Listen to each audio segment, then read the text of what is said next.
Hello, everyone, and welcome to day number 15, tip number 15 of the 30 Days, 30 Tips Challenge, How to Quit Sugar.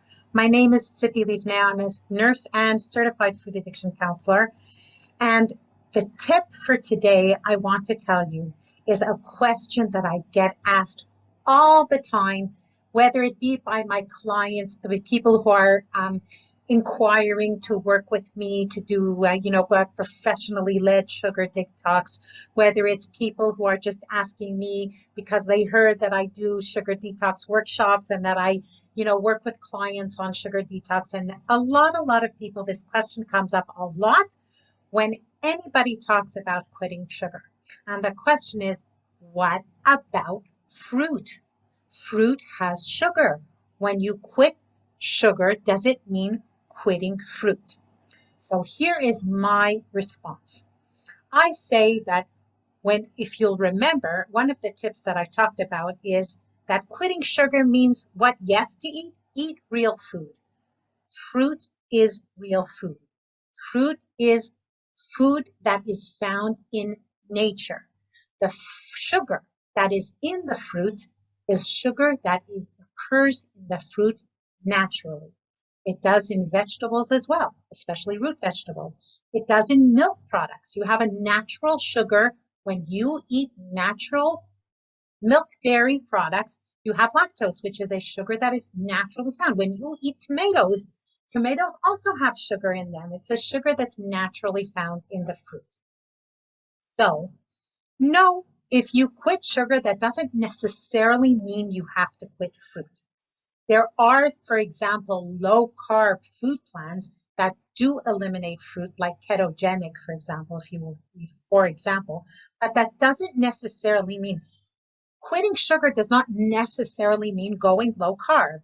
People are vegan and can quit sugar and flour, and they're still having a food plan, or their foods are mostly based on healthy carbohydrates. So it's not a matter if it has carbohydrates or not. It's not even a matter if it has sugar or not, if the sugar naturally is occurring in the food and hasn't been added.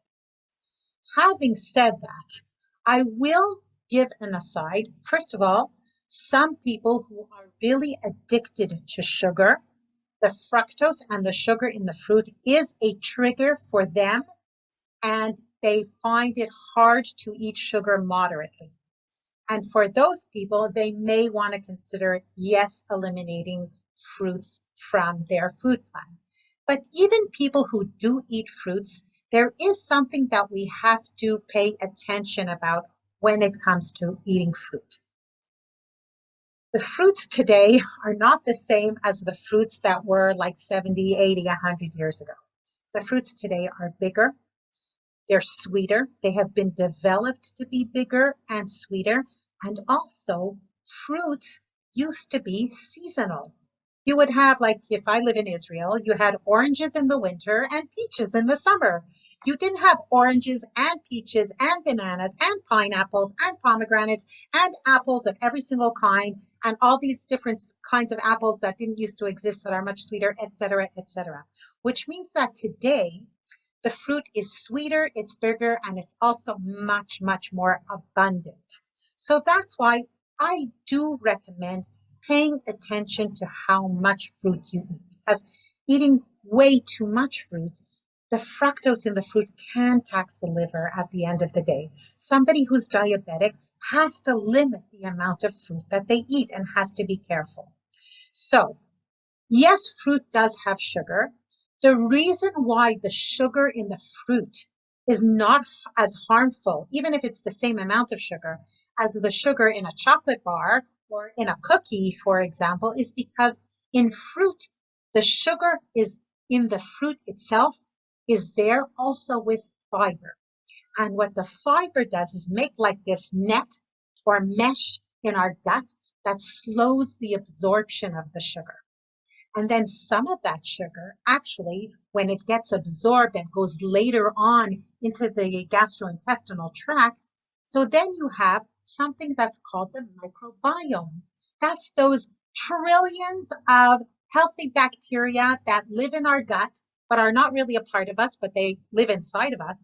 And bacteria are cells. Cells need energy. Those bacteria need food too. So some of that sugar that you've eaten with the fruit together with the fiber, actually, you don't even eat it because your microbiome eats it. The microbiota, those trillions of bacteria use it. So some of that sugar you're not even getting ingested into your body. So eating real fruit is nothing near eating a cookie or a piece of white bread with some jam on it or something like that. You can't compare the sugar that naturally occurs in fruit as with in like candy bars and stuff like that. So eating fruit is a healthy food. Yes, fruit is much bigger, sweeter, and more abundant today. So it is something that we need to pay attention to. And, I recommend up to three fruits a day for healthy people.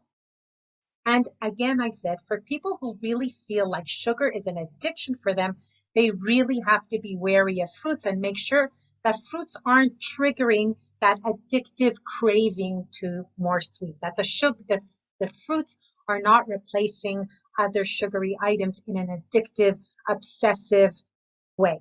So that's my take on when you quit sugar, do you also